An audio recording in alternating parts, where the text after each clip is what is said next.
ili watoto wetu wafikie ukuaji timilifu na kuweza kutokomeza udumavu katika mkoa wetu. Nitoe maelekezo kwa wakurugenzi wa halmashauri za mkoa wa Ruvuma kuhakikisha kuwa wamiliki wa mashine walioko kwenye halmashauri zenu wanapatiwa elimu ya urutubishaji wa chakula na kufungiwa mashine za kuongeza virutubishi ili waweze kufikia jamii yetu kwa idadi kubwa. Pili, tuwe na utaratibu wa kufuatilia ili kuhakikisha urutubishaji wa vyakula unafanyika wakati wote ili kuleta matokeo mazuri katika kukabiliana na tatizo la hali duni ya lishe, ili hatimaye kwa nafasi zetu tusaidie katika kufikiwa kwa malengo yaliyokusudiwa. Mkoa umeendelea kutekeleza mkataba wa lishe, sababu moja ya kiashiria chake ni kuwa na viwanda vya kati na vidogo vinavyozalisha unga ulioongezewa virutubishi, na mpaka sasa katika mkoa wetu kuna jumla ya mashine 937. Kati ya hizo wanaofungasha ni 130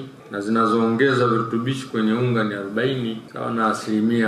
31%. Pamoja na juhudi za kuongeza idadi ya mashine zinazoongeza virutubishi kwenye unga wa mahindi, bado mkoa unakabiliwa na changamoto mbalimbali, ikiwepo uelewa mdogo kwa jamii kuhusu umuhimu wa vitamini na madini, lakini pia kuna mwitikio mdogo kwa jamii juu ya matumizi ya vyakula vilivyoongezewa virutubishi, pamoja na usimamizi hafifu wa kanuni za uongezaji wa virutubishi kwenye vyakula katika ngazi za halmashauri. Bado una hali duni ya lishe, na kutokana na takwimu za utafiti uliofanyika mwaka 2022 inaonyesha hali ya udumavu ndani ya mkoa huu iko 35.2, lakini vile vile uzito pungufu kwa 12.2, lakini upungufu wa damu kwa watoto ni 45%, na upungufu wa damu kwa kina mama wajawazito ni 30%.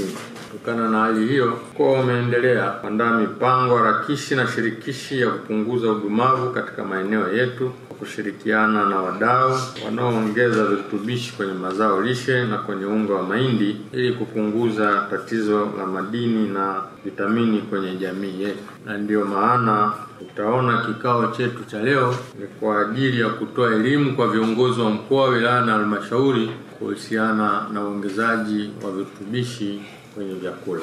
Fursa hii ni muhimu, hivyo nisisitize itumike kubadilisha uzoefu wa jinsi gani tunaweza kuboresha hali ya lishe ya watoto na wanawake kama eneo yetu ili kuchangia kufikiwa kwa malengo ya kitaifa ya kujenga jamii yenye siha nzuri, lakini pia wenye uwezo wa kubuni na yenye tija, utekelezaji kuelekea nchi ya viwanda na uchumi wa kati.